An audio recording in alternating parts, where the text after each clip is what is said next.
I believe if you give someone an idea, you enrich their life. But if you teach them how to learn, they can enrich their own lives.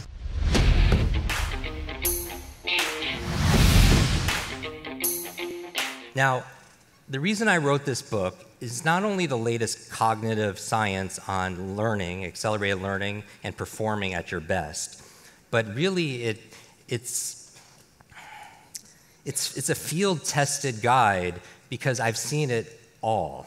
And from working with children who have no resources, that are in foster care, that have ADD or dyslexia, to seniors that are losing, like my grandmother, losing their memory and their mind, and everyone in between, you see patterns, right? And so what is motivation? I don't believe that you have to enjoy the process. I always want to find joy in the process of working out, but if you know my morning routine, if you've gone through my programs, one of the first things I do in the morning is I take an ice bath. Or I take a cold shower. How many of you do this? How many of you have loved the cold? Like, I don't. I grew up in the Northeast, in New York. I despise the cold, but I do it even when I'm here every single day, because the first part is I have a reason. I'm very clear on the reasons I'm doing something. And one of the people that endorsed my book is a good friend of mine, Simon Sinek. How many of you know Start With Why? And they always say, start with why, and that's your reason, your purpose. And I don't mean your life purpose, because that's a different conversation, but what gets me to do the cold, or what gets me to work out, or do the things that are important, like follow through on the things you learn in this quest, is some of us forget those reasons. And again, this is so simple, it's so common sense, but it's not common practice. Because I feel this obligation as your Superbrain coach to not tell you what you want to hear, what you need to hear. And if you get what you get out of an event like this is like, look, knowledge is not power. It's a lie. It's potential power. It becomes power when we what? When we utilize it. But that means that you're motivated.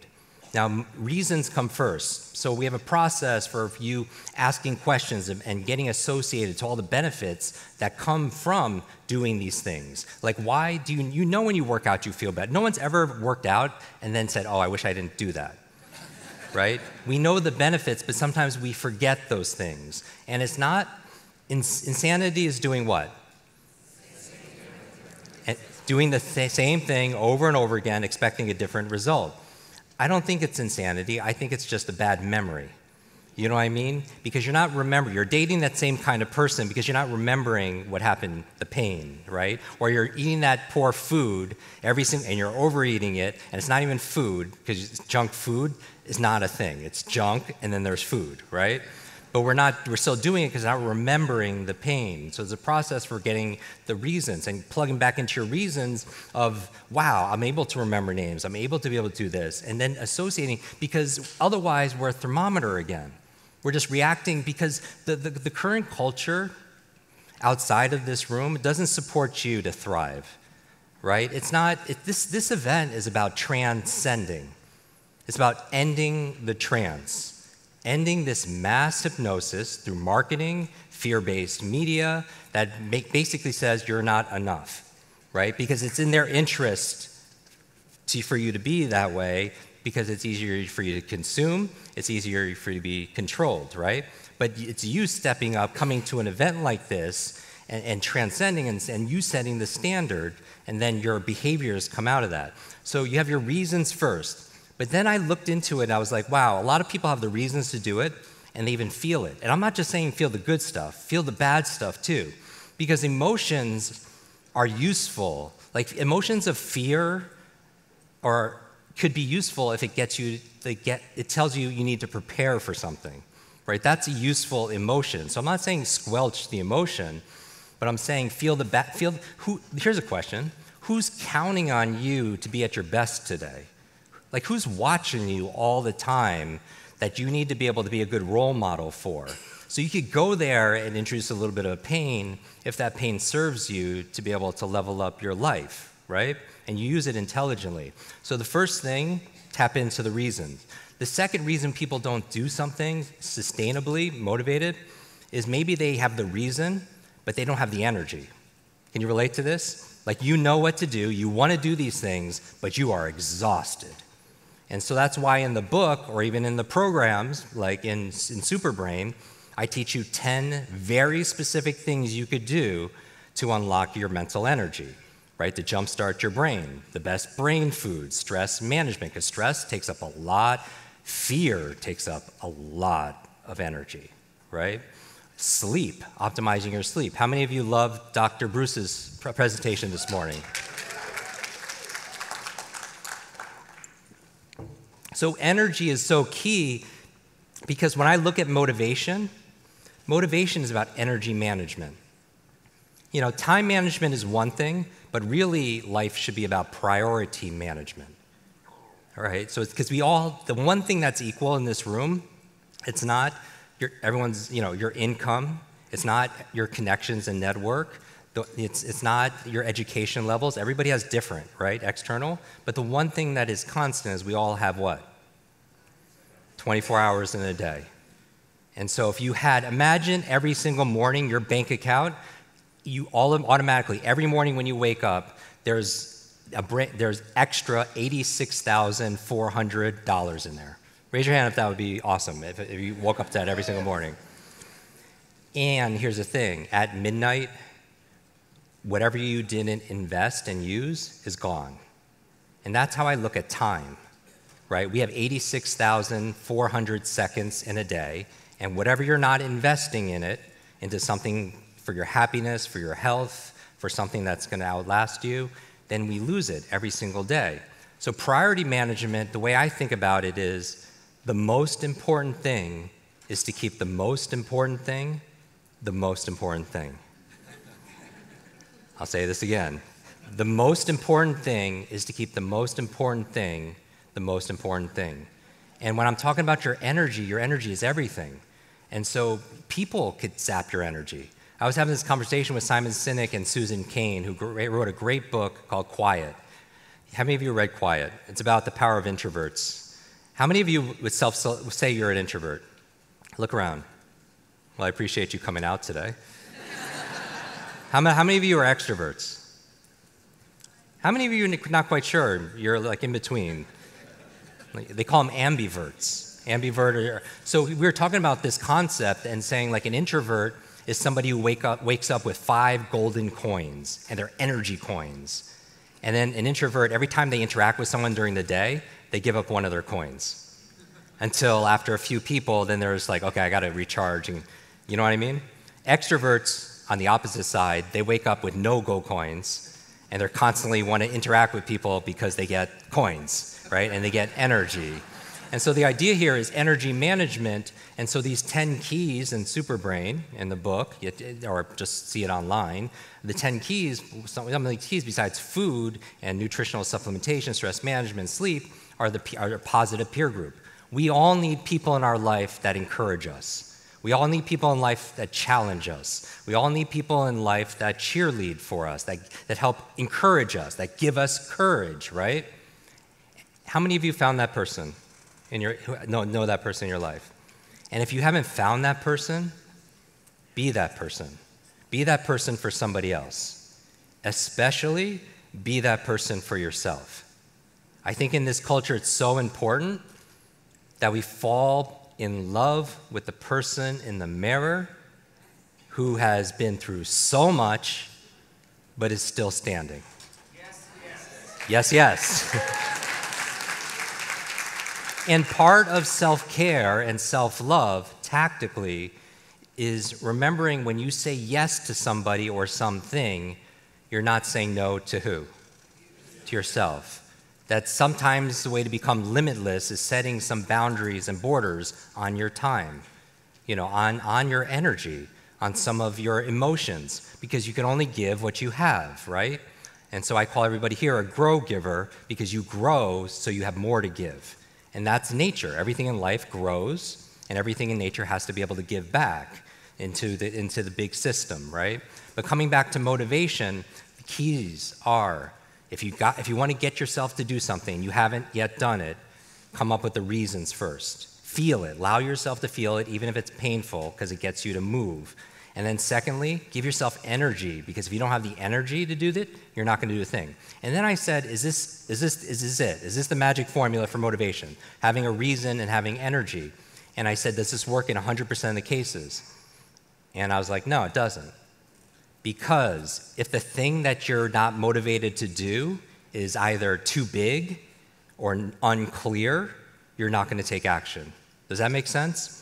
Like if you're motivated to get in a great relationship, that's way too big, right? If you're motivated to start an online coaching business, right? That's a big thing. And that could be intimidating and be confusing.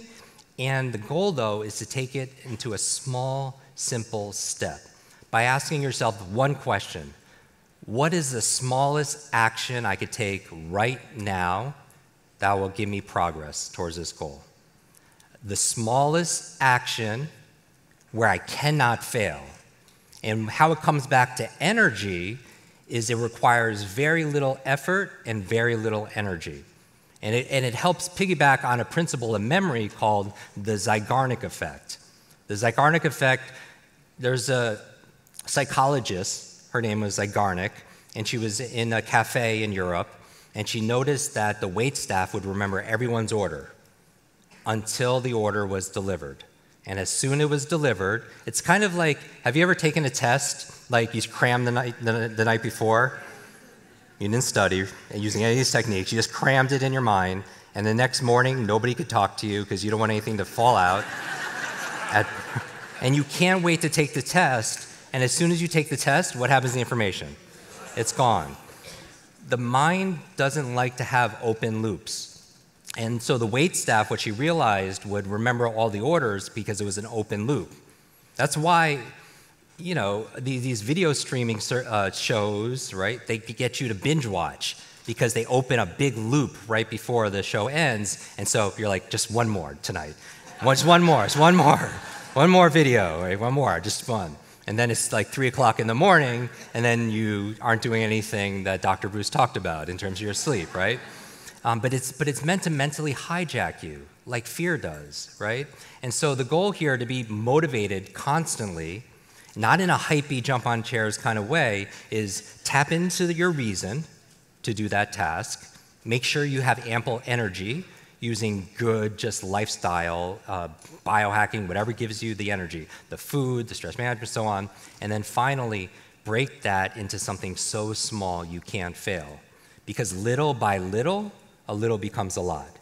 Now, where the last part of it is, let's say you have them all, anything is possible, because this is what's possible. Your motivation is your purpose, right? It's the reason to do something. You could still not get out of that box, even if you have a limitless mindset and a limitless motivation, because you don't have the third thing, which are the methods. So let's say you want to remember people's names. You could have the mindset, let's go backwards. I could teach you how to remember people's names, right? Exactly how to do it. But if you're not motivated to use it, are you going to remember people's names? No. Or let's say you have the motivation and you have the methods, but you believe you're stupid. Is that going to affect you? Is that going to get you out of the box? No. So these are the three forces that keep us contained, and these are the three forces that will liberate you. Because this book initially, when I sent it to the publisher, really was a methodology book. I took everything that I teach for the past 3 decades, how to read faster, how to do the languages, how to give speeches without notes, how to remember names, all that, and it was a book. And it was a really good book. It was a textbook on how to do this stuff. And then I was like, I had an incident where, with a student that got kind of elevated because they weren't doing any of this stuff, but they were upset because they bought a program, right? But what I realized is missing is the mindset motivation part. Does that make sense? So this book really is 3 books in one. How to go through a process I call unlimiting. And I know you've never heard this word before, or if you Google it, it won't come up. But unlimiting, what I learned is all your limitations, for the most part, are learned. You're born with a blank slate, right? Nobody I wasn't born thinking I was broken. Is that fair? But what set the frame on that box were my environment, my experiences, the expectation. I always alliterate everything, so 3 E's. Environment, experience, expectations of other people. And my thing is to break out of that mindset is when I'm spending time with these seniors is I always hear, yes, I help them to polish off their memories, but when it calms down, you always hear regret. You know, like living your dreams, let's be really frank, can be scary. But you know what's scarier? Not living them.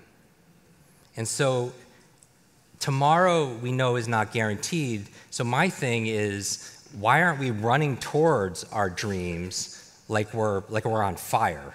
Because we have this one life to be able to kind of figure out in this lifetime. And so look at this. There are books on mindset. Great book, Carol Dweck, right? How many of you read Mindset? About a growth mindset, fixed mind. This is a must-reading, Mindset. There are books just on motivation, and there are books just on methodology. In fact, there's also books where mindset and motivation intersect. This area here is inspiration. When you have mindset and you have motivation, you feel inspired. Do you feel that? After somebody talks, they gave you a tip on or a different perspective or insight on mindset, and then they got you a little bit motivated so you feel inspired, but you still don't know what to do.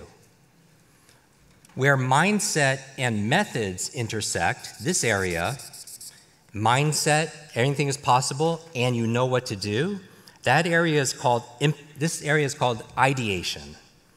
This is going to be 3 I's, just so you know. Ideation, because it just stays an idea. Like you know it's possible, that's an idea. And you know what to do, but it's an idea. But if you lack the motivation, you're not going to act on that idea. Does that make sense? So there are a lot of experts or books just on ideation, which is an important part. And finally, where motivation and methods intersect, this area, when you're motivated to do something and you know what to do, the methods, that area is implementation. But if you're missing one of these 3, you're going to stay in the box. You believe anything is possible, you're motivated, but you still can't get out of the box because you don't know what to do. And this doesn't have to be for just, like, let's say your mindset is you want to read a book a week, right? You could be saying, oh my God, I deserve to be able to learn and read 52 books a year. I'm motivated to do it because I'm clear about my reasons. I got good sleep last night. I broke it down into, instead of reading 45 minutes a day, break it down to 1 line a day. That's literally what I do with clients. Don't try to read 45 minutes a day to read a book a week. Read 1 sentence because it's the smallest step. And does anyone stop after 1 sentence? No, it's like if somebody doesn't floss their teeth, floss 1 tooth. Is anyone going to stop, right? And then, so in the book, we go into habit design and flow states because that's the ultimate form of motivation where you're just in the zone. You don't have to push yourself, right? And it's by design. But you could have the mindset like, I want to read. I want to be a thought leader, and I want to be. Jim says, leaders are readers. I could do this. I deserve it, and I'm even motivated. But if they're using a method like subvocalization, what's subvocalization? Reading to yourself. Have you ever noticed when you're reading something, you hear that inner voice inside your head reading along with you? Hopefully it's your own voice. It's not like somebody else's voice inside there. The reason why it's an antiquated method is, first of all, when's the last class you took on reading? How old were you? 6, 7, 8, 9? Has the difficulty and demand increased since then? Is it fair to say we're still reading since the last way we were taught? Right? And one of those ways we were taught was saying the words inside our own head. And if the reason why it's a challenge for your reading speed is if you have to say the words in order to understand them, you could only read as fast as you could speak. That's why, how many of you listen to audiobooks and podcasts at faster speed? Because you could understand that fast, but you can't speak that fast. All right? That means if you're saying the words, your reading speed is limited to your talking speed, not your thinking speed. So this person here could have the greatest mindset. I'm going to read. Leaders are readers. I deserve it. They can be motivated. They know all the benefits, wow, if I could read a book on management in a week, wow, or starting a business, amazing. If I could read the latest book, Vishen's latest book, or Lisa's latest book, or Dr. Bruce's latest book, that's amazing. If they have decades of experience put into a book, I could download decades into days. I'm clear on the reasons, right? I'll be able to make more money. Many of you know the reason I'm here is because I wasn't going to teach this, but when I learned these skills when I was 18, I couldn't help but help people around me. And one of my first students, she was a freshman, she read 30 books in 30 days. What would you, read it, not got the gist of it, but really read it. And I found out I wanted to know what her motivation was. I knew her method because I taught her the method. I wanted to know her motivation because I believe genius leaves clues. And I found out that her mother was dying of terminal cancer, was given 60 days to live. That's it. Doctors wrote her out, 60 days. And the books she was reading were books on health and wellness, energy medicine. She was determined to save her mom's life because she didn't want to buy into that mindset. Does that make sense? I get a call 6 months from this young woman, and she's crying. She's crying. She's bawling. When she stops, I found out they're tears of joy, that her mother not only survived, but is really getting better. Doctors don't know how. They don't know why. The doctors called it a miracle, but her mother attributed it to the great advice she got from her daughter, who learned it from all these books. Yeah. But that motivation kept her for doing that day after day. And then she enjoyed the process because she got really good at it, and so it became self-reinforcing. In psychology, they call it a competence-confidence loop. The more competent you get at something, the more confidence you have, right? Public speaking. Some people might have a fear of getting on stage like this, but the better you get at it, the more confident you are at it, right? Now, if you're using, even if you take out the mindset, someone's motivated to do something, like remember names again, and they have the method, but they might not because, again, they feel like they're not that smart or they have a horrible memory. Because your brain is like a supercomputer, and your self-talk is the program it will run. So if you tell yourself you're not good at remembering names, you will not remember the name of the next person you meet because you program your supercomputer not to. And then finally, let's say the person, you have this, you don't have this, you have this and this, you have the great mindset, anything is possible, and you know what to do, but you lack the motivation, you can't break yourself out of that box. So the reason I go through this model really fast is to be able to show you that it's not like an unknown, because if you just put it to fate, then you can't change anything. Do you get that? And so when you're struggling with something, what the goal is, when you have the mindset, motivation, and methods, where all three of them intersect here, that's where you have the fourth I, you have integration. Integration. And that's the ultimate state. This is what I wish upon you every single day. When I do my prayers, my visualization, my gratitude, my goal for you is to not only uplevel your mindset, motivation, and methods, but when you do, you have this synergistic effect where you're integrated.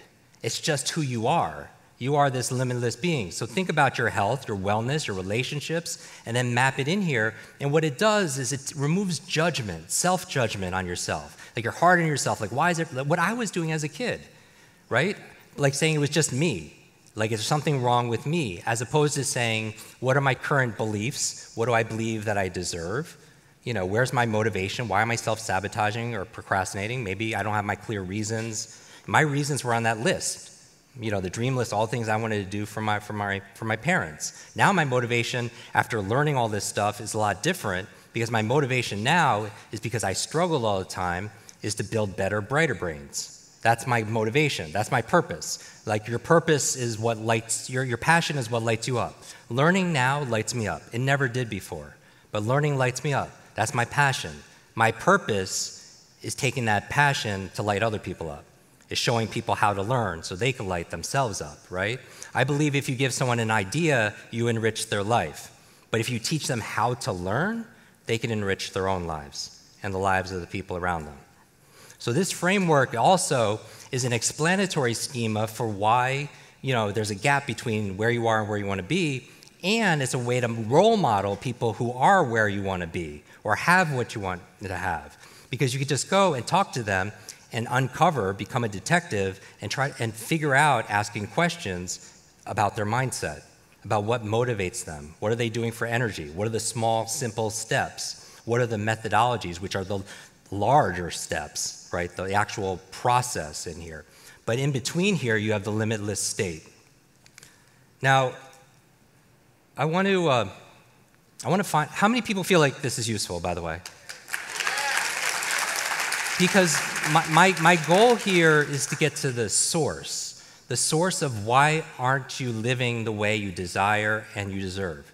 Why aren't you learning the way that you desire and deserve? And it's not another just trick or tip. Do you see that? Like, this is an explanatory schema to really unfold a framework to be able to show you, and you could use this also with your teammates. You could use this with your kids also as well. So we describe that in mass. Now, many of you know what happened with me, where I get a call in for 20th Century Fox. And how many of you know, like, my XMen story? Raise your hand. Oh, wow, only a dozen of you. So basically what happened is I grew up in, I couldn't read. For a few years, I taught myself how to read underneath the covers when my parents thought I was sleeping with a flashlight, reading comic books. Because something about the stories brought them to life. The stories of superheroes, which is like, you know what they gave me? Hope. They gave me, like, people care, that good will prevail, right? That one person can make a difference. So it brought the words to life. And my favorite superheroes growing up were the XMen. And I used, not because they're the strongest, it's just because they didn't fit in. Because as a kid, I didn't fit in. I felt like everybody else was, like, in a certain way, and I was just different, right? How many of you felt in some way you're different? And so this is like Mutant Central right here, right? And I was telling the chairman of 20th Century Fox about this story about the XMen, because he produced XMen, and he was like, Jim, I didn't know you like superheroes. Do you want to go on set? And I was like, oh, yeah, that would be amazing. He was like, what can I do for you? He's like, just do what you did for us. Teach them how to unleash their superpowers, to speed read scripts, memorize their lines, be focused on set. I was like, I could totally do that. So the next morning, I get on a plane, and I swear to you, they're filming in Montreal from LA. And I get on the plane right down the street, and I get on the plane, the entire cast of X-Men's on the plane. And I don't even see Patrick Stewart and Hugh Jackman. You know, I see Professor X, Wolverine, and I'm sitting between, Halle Berry and Jennifer Lawrence going to film X-Men, right? This is like a dream in my mind, right? And the first shot that they filmed on set took place, because, let me pull back. Does anyone know where the X-Men school is? Westchester, New York. And that's where I grew up, right outside the city. And I used to ride my bike. I was telling the chairman of Fox, I used to ride my bicycle every weekend when I was 9 years old, looking for that school. Because I wanted to find my superpowers. I wanted to find my super friends. I wanted to find the place where I belonged, right? And so the first shot on the set took place in the X-Men school. And I was like being 9 years old to be able to watch my superheroes come to life. And even better than that, when I came home after a week, there was a package waiting for me, and it was a framed photo of this. It was me and the entire cast of X-Men. And even better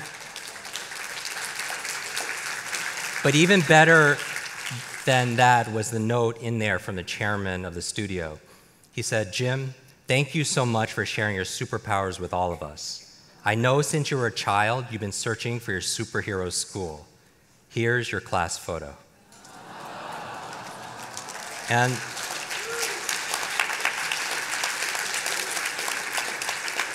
when I'm talking about limitless, I'm saying you have inside of you the mindset, the motivation, the purpose. You just need them, and the methods. You just need a little guidance, because this isn't taught in school. True? And the real message is we're all in this together. Let me show you one last photo. I'll end with this. This photo was shot in 1912 1927. Does anyone know what this event is? So you'll notice some individuals. 1927, two that you'll notice right away is Albert Einstein, and to his right, two down, Marie Curie.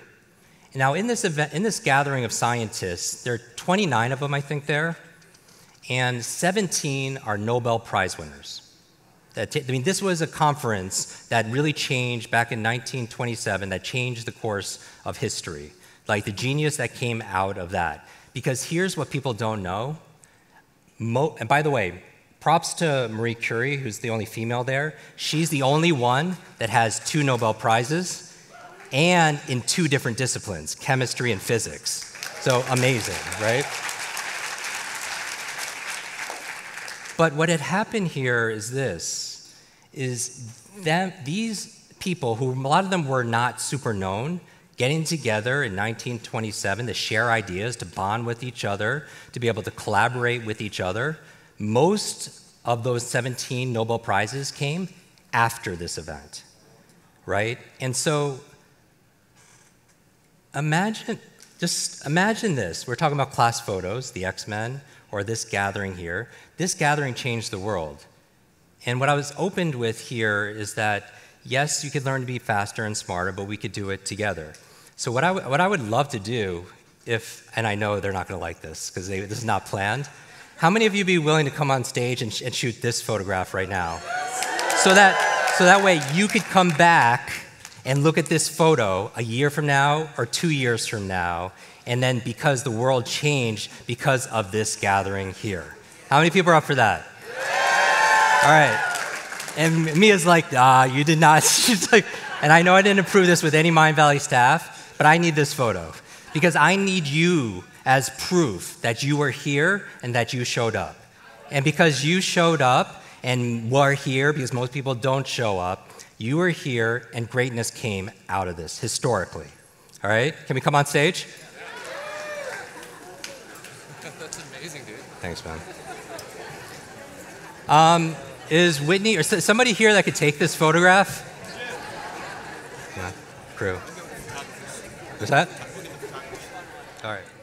Okay, 1, 2, 3, hands up! All right, thank you, everybody.